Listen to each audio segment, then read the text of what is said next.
Who's ever broken down on the side of the road and wish there was some way they could have prevented it?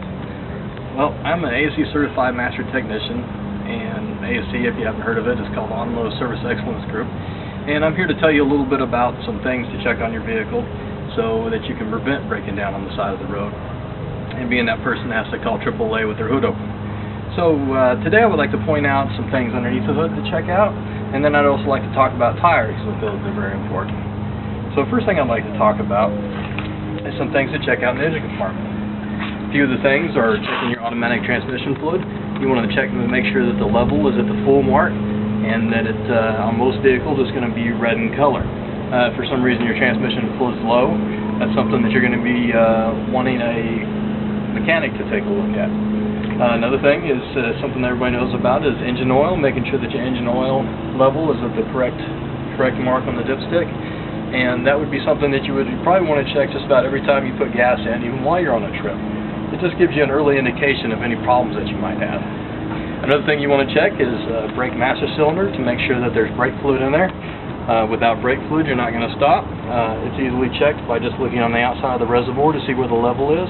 And once again, if that happens to be low, exceptionally low, over halfway low, you would want to get a mechanic to take a look at it.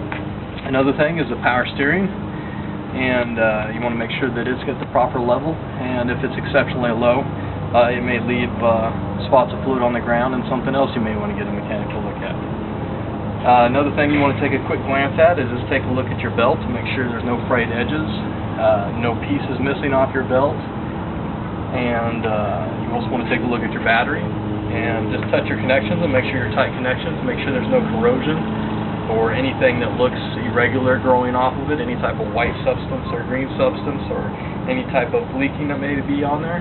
Another thing you want to check is your cooling system to make sure that you have a proper level of coolant in your cooling system.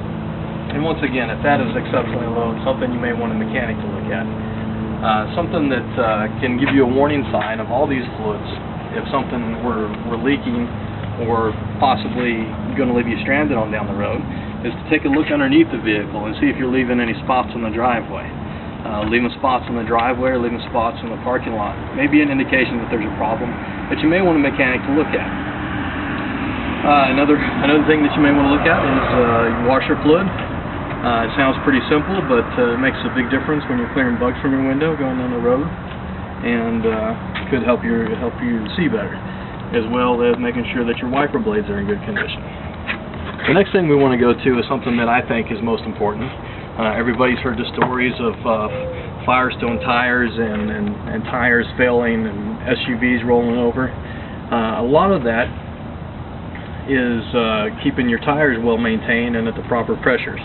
In order to find the proper pressure for your tires, you're going to want to come over here and take a look at the inside of your door jamb. It's either going to be in this area here or this area here within the door jamb.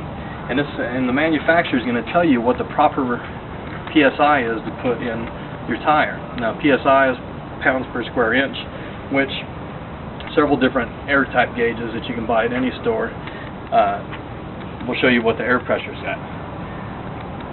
And so now that we have what our tire pressure is supposed to be on the doorway or on the door jamb, we want to make sure that our tire pressure stays that way at all times. The best way to do this is once a month. First day of the month, last day of the month, just always check your tire pressure.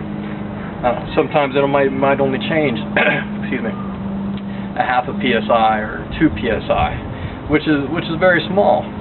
But if you compare it to, say, NASCAR racing or drag racing, they adjust PSI in a tire to just like a half PSI, which makes all the difference between a car sliding into the wall or the tire on the car gripping the track and keeping the car on the track. And so just a half PSI can make a difference. There's also information on the side of the tire that gives the max tire pressure of the tire. You have to remember that this is the max tire pressure on the tire and not the recommended tire pressure for the tire to have in it for this particular vehicle. And so for whatever particular vehicle you're driving, you're going to look in the door jamb, like I showed you before, and ensure that that tire pressure on the door jamb is what you put in your tire.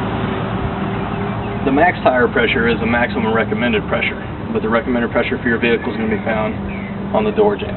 Another thing you want to look at on your tires is make sure that there's plenty of tread and that it hasn't worn to the point where it's down to the wear bars. Right here, if you can look closely, there's a wear bar that goes all the way across the tire, and once the tire reaches that point, it's wore past its life expectancy. You also want to look for any cracks in the sidewalls, cracks in the tread, any damage to the valve stem, any other type of cracking on the sidewall or damage or cuts may be an indication that there's a potential problem. You have to remember that a tire only has a small patch of about this much area actually gripping the road. So it's very important to maintain that tire so that that small patch of rubber that makes contact with the road is always, excuse the jets, is always making contact with the road and keeping you safe on your trip. So today I hope I've shared enough information that you're capable of taking a look at your vehicle, checking your fluid, and at least identifying that there might be a potential problem. And that you also are able to potentially identify a problem with your tire and maintain the proper air pressure according to the manufacturer recommendations. So, if there's not any questions, that's all I have for today. Thank you.